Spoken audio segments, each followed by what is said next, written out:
तो चलिए इधर देखिए, जब हम ज्योग्राफी पढ़ रहे थे तो चैप्टर 2 को ही पढ़ रहे थे और पूरा क्लास खत्म कर लिए थे। उसके बाद मॉडल क्वेश्चन आ गया था तो हम वो सॉल्व कराने लगे थे और इस कारण आपका जो इसका ऑब्जेक्टिव है वो नहीं हो पाया था। तो आज इसका हम ऑब्जेक्टिव कर लेते हैं, कल से शायद क्लास नहीं हो। हाँ जी, क्योंकि कल से तो आप लोगों का एग्जाम शुरू कर रहे हैं, तो देखते हैं उसमें आप लोग की इच्छा पर रहेगा, क्लास के बाद बात करते हैं। तो आज हम लोग पहले इसका ऑब्जेक्टिव कर लेते हैं। पहला क्वेश्चन पूछ रहा है कि भारत में रबड़ का अग्रणी उत्पादक राज्य कौन है, यानी सबसे ज्यादा कहाँ वो होता है, तो वो होता है केरल में। सब पढ़ाया हुआ है, टपाक टपाक देखते जाइए, अगले टेस्ट दे दीजिएगा इसका। कहवा या कॉफी का सबसे अधिक उत्पादन किस राज्य में होता है, तो कहवा या कॉफी का सबसे ज्यादा उत्पादन कर्नाटक में होता है।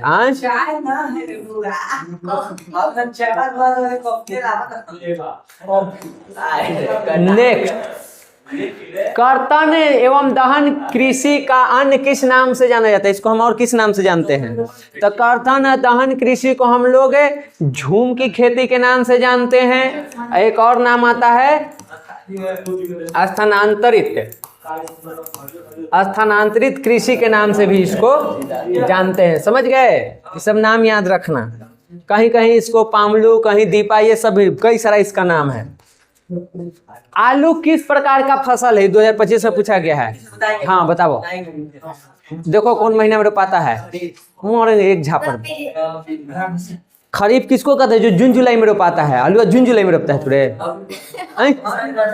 जून जुलाई अगस्त में रोपाने वाले को हम खरीफ कहते हैं। जो अक्टूबर नवंबर में रोपाता है उसको हम रबी फसल कहते हैं। आलू कब रोपता है, हैं कब रोपा था, या तो अक्टूबर में या नवंबर में था ना, तकरार में वाला तो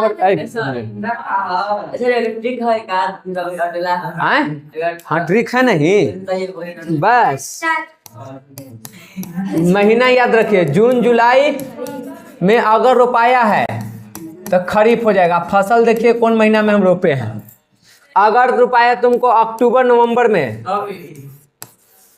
अक्टूबर से नवंबर के बीच, ये हो जाएगा रबी, चाहे जो चीज रोपाए, ठीक। उसके बाद एक रोपाता है मार्च अप्रैल में।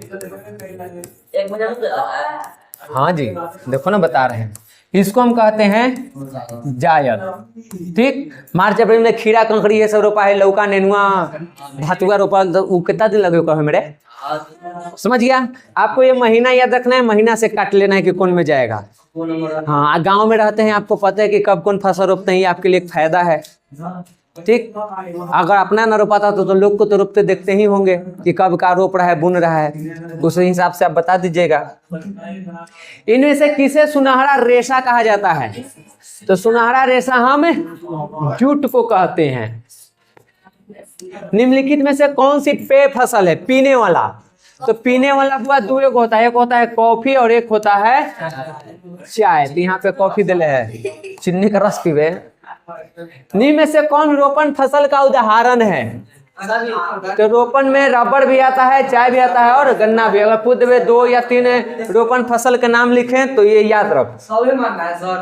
निम्नलिखित में से कौन रबी फसल है, हाँ बता, तो इसी तरह पता है, देखना में जून जुलाई कुछ घुसा रहा है, गेहूं रबी फसल में आता है, बाकी सब खरीफ है। चावल कौन सा फसल है, तो चावल हम रोपते हैं जून जुलाई अगस्त महीना में, क्या हो जाएगा, खरीफ फसल है, हैं? हाँ अभी कट रहा है। इनमें से कॉफी की किस्म है कौन सा, इनमें से कौन कॉफी के प्रकार है, वही पूछ रहा है। अरेबिका, लिबेरिका, रोबस्ता, क्लियर हो जाए थे। तो ये सब ही अगर पूछे कॉफी के प्रकारों का नाम लिख देवे। हाँ अगर पूछे भारत में कौन सा पाया जाता है तो वो है बुआ अरेबिका। सबसे उत्तम कौन होता है, तो यही है बुआ सबसे उत्तम। हाँ सबसे खराब हुआ जाएगा। लीची के उत्पादन के लिए बिहार का कौन सा जिला प्रसिद्ध है, MBBI में हुआ कौन है, मुजफ्फरपुर। भारत में सर्वाधिक क्षेत्रफल पर किस फसल की कृषि होती है? सबसे ज्यादा हम किसका खेती करते हैं? धान के, इसीलिए मेरा मुख्य खाद्य फसल भी है। इसी दोनों कैसे देते? अब देवे वाला पगला है, पी ले ठीक ठीक, पी के दे दिली, बिहार बोर्ड दे सका मान ले लिए। तो धान रोपे है कि चावल? तो धान में टिक मरी है। विश्व में पशुधन की दृष्टि से भारत का स्थान है बुआ पहला। सबसे ज्यादा हमने भी पशुधन है, पालतू जानवर, गाय भैंस। भारत की प्रमुख खाद्यान्न फसल कौन है? भारत में सबसे ज्यादा धान या चावल की खेती होता है, दूसरा पर गेहूं, फिर मकई, जौ, जो भी ज्वार बाजरा है। चावल किस प्रकार की जलवायु का पौधा है? तो पहले उष्ण भी होना चाहिए और आर्द्र भी होना चाहिए। पूछो कैसे? देखो, रोपते समय गर्मी, कटते समय ठंडा, ठीक? तो आर्द्र और उष्ण दोनों होना चाहिए। यहाँ पानी पूछी थे ही। निम्नलिखित में खरीफ फसल कौन है? हाँ, तो चावल बउआ हो जाएगा तुमको खरीफ फसल, बाकी तीनों जो है वो है रबी फसल। दाल किस पौष्टिक अंश का स्रोत है? दाल से हमको क्या मिलता है? प्रोटीन मिलता है। चलिए, कार्बोहाइड्रेट कहाँ से आपको मिलेगा? खाली चावल से? चावल, गेहूं, ओकरा से मंड मिलता है, स्टार्च कहते हैं। विटामिन डी को किस मिलता है? सूर्य से। और वसा तेल खाइए, मछली खाइए, मांस, सीधे कहो ना, मांस खाइए, घी खाइए। कार्बोहाइड्रेट और वसा में एक अंतर है, दोनों काम करता है ऊर्जा देने के, लेकिन अंतर ये, कार्बोहाइड्रेट ऊर्जा तुमको तुरंत देता है, तुरंत उसी समय, और वसा तुमको समय लेके देता है, लेट से। जैसे अभी हमारा जोर के भूख लगले, कमजोरी है, तो घी पियेंगे तो ताकत ना आएगा। हमको क्या चाहिए? चावल रोटी सब खाएंगे ना तो तुरंत शरीर में ऊर्जा आ जाएगा। ये फैट वसा,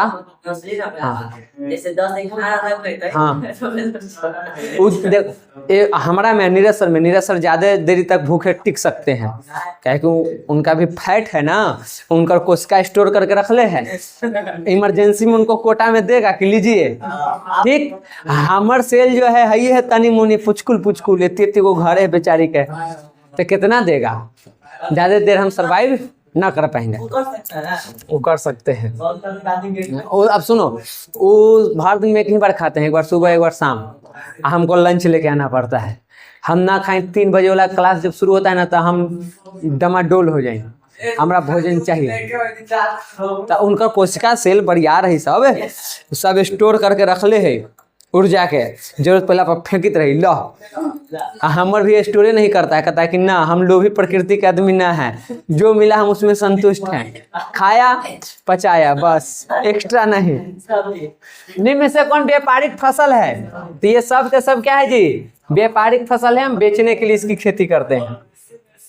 मूंगफली का सबसे बड़ा उत्पादक राज्य कौन है? तो गुजरात सबसे ज्यादा इसका उत्पादन करता है। सब तो ऐसे लिखवा दिए तुम लोग के। भारत में चाय का अग्रणी उत्पादक राज्य सबसे ज्यादा कहाँ होता है? असम में। उसके बाद दार्जिलिंग। मतलब यहाँ ऑप्शन के अनुसार बताओ, ऑप्शन के अनुसार क्या होगा अगर असम न रहे तब? दार्जिलिंग यहाँ पे है, पश्चिम बंगाल में। पश्चिम बंगाल में ना है, पश्चिम बंगाल। दक्षिण भारत में सर्वाधिक गन्ना उत्पादक राज्य कौन है? सबसे ज्यादा दक्षिण भारत में तमिलनाडु में होता है। उत्तर भारत में उत्तर प्रदेश। निम्न में से कौन खरीफ की फसल है? तो खरीफ में आता है बबुआ धान।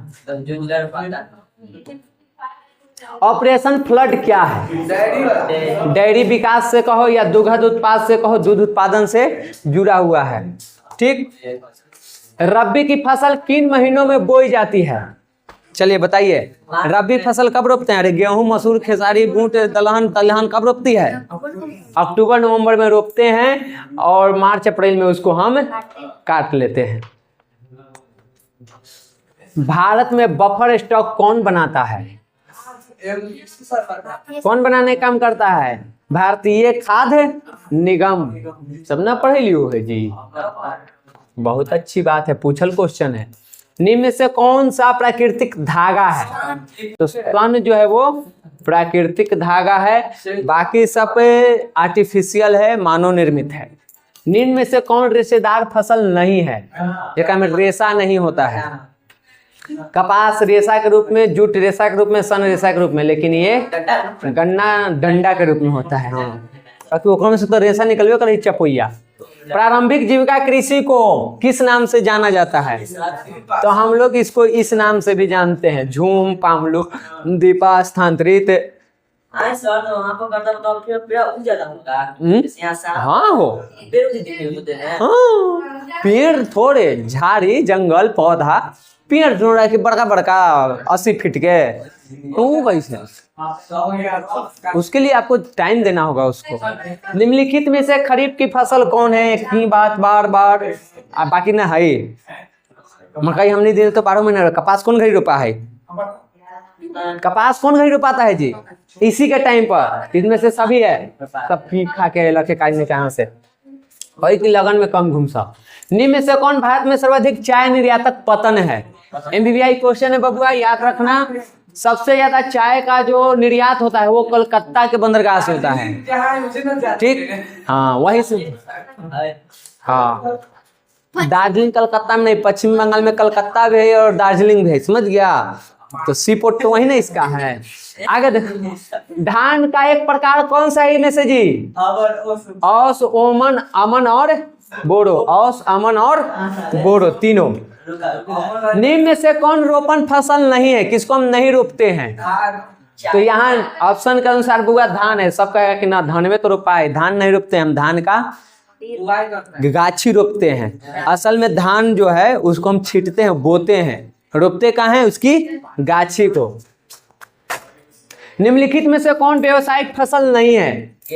तो हम लोग गेहूं को व्यावसायिक में नहीं रखते, इसको हम किस में रखते हैं? खाद्य में रखते हैं। सब बेचता है, लेकिन पहले हम खाए के लगे रखते हैं, तब बेचते हैं। औस किसका प्रकार है जी? अभी बताएं। औस, अमन और बोरो, ये तीनों किसका है? धान का। सबसे उत्तम किसमें कौन है? ये में सब है। हाँ, अब अलग अलग जलवायु में अलग अलग खेती होता है। पश्चिम बंगाल में तीनों होता है, औस, अमन और बोरो, तीन। हाँ, सालों, 4 महीना ही, 4 महीना ही, 4 महीना ही। हाँ, सबसे बड़ा उत्पादक है, सब तो बता ही दिए हैं जी। निम्न में से कौन बागानी फसल है, यानी बागान लगता है? तो चाय का, आम का, केला के, ये सब, लीची हो जाए, अमरूद हो जाए, लगभग फल वाला सब बागानी फसल में आता है। सब्जी बागानी फसल में आ जाएगा। हाँ, तो ये ऋतु फल है, साल में एक ही बार होबे करता है, तो चलेगा नहीं? बाजारों तो पकड़ ले रहा है। अब जैसे देखो, आम की खेती है तो का सगड़ों आम लगा देते हैं। जैसे मेरे पास 5 बीघा जमीन है तो 1 बीघा पे आम लगा दिए, बढ़िया हो गया हमको। अब वो हर साल के लिए बार बार थोड़े लगाना है। केला ये सब बार बार रोपा जाता है। केला में से देखना फुज्जी निकलता है, फुज्जी काट काट के रोप दिया। हाँ, बस उसी एक गो रहेगा, फिर खत्म, फिर अगला साल नहीं रोपाएगा, फिर अगला साल नहीं रोपाएगा। अब लीची हो गया, अमरूद हो गया, आम हो गया, ये सब के एक बार लग गया तो लगा हुआ है। कटहल का खेती करेगा तो एक बार लगा दिया तो लगा हुआ है, हर साल उसी में होगा, वो आपका परमानेंट हो गया, ठीक? हाँ, अब गोभी रोपेगा, बैगन रोपेगा, यानी सब्जी खेती करेगा और ये सब के करेगा तो हर साल रोपाता है, समझ गया? गेहूं को किसमें हम रखेंगे जी? तो ये है एक रबी फसल। अंतिम क्वेश्चन, निम्न में से कौन दलहनी फसल वायुमंडलीय नाइट्रोजन का स्थिरीकरण नहीं करती है? वो है लहरी, ये सब करता है लेकिन ये नहीं करता। हाँ, है दलहनिये में, लेकिन ये सब नाइट्रोजन का स्थिरीकरण करता है, लेन देन करता है, ये वाला नहीं करता है, समझ गए? तो आपका कृषि खत्म हुआ, अब रह गया तुमको उद्योग और उसके बाद परिवहन। तो भारत वाला खत्म, फिर मानचित्र भारत मानचित्र अंतिम में है, जब बिहार स्पेशल पढ़ लेगा ना ओकरा बाद पढ़ा देंगे, सब खत्म कर देंगे। क्रैश कोर्स तो समझो कि ऐसे ऑनलाइन वाला होबे नहीं करेगा। ऑफलाइन जो चल रहा है ना तुम्हारा टेस्ट और तुम्हारा जो टेलीग्राम, उसी को अभी फिलहाल आप लोग क्रैश कोर्स में रखिए। और एक्स्ट्रा जो भी डाउट है पूछिए, आपको बताया जाएगा। बुक पढ़ते रहिए। है कि अब आप लोग कह रहे हैं कि हम क्लास नहीं लीजिए, तो नहीं लीजिए तो 5 दिन फिर बंद। एक दिन तो संडे है, 5 दिन 6 दिन फिर बंद, उसके बाद शुरू करेंगे तो लगभग आपका टाइम इसी में हो जाएगा। इंग्लिश ग्रामर के जगह आप लोगों को संस्कृत पढ़ना है तो वो में टाइम चाहिए। हरित क्रांति के कोई एगो साल नहीं है, शुरू हुआ था 1960 में। अभी 1960 में नहीं हुआ है, 1960 से 70 के बीच में। अरे 71 72 तू आज भी ले लो, आज का हरित क्रांति नहीं चल रहा है। आज हम रसायन और कीटनाशक के सबका प्रयोग करके अपने उत्पादन को नहीं बढ़ा रहे हैं। शुरू इस टाइम पे हुआ है, खत्म थोड़े हुआ है अभी तो वो चीजें चल ही रही है। तो इसमें आप दशक बता सकते हैं, वर्ष नहीं बता सकता है, ठीक ना। दशक याद रखना, 1960 के दशक था, यानी 1960 से 70 के बीच में। क्लियर? खत्म करें, आप लोग टेस्ट दे लीजिए। हाँ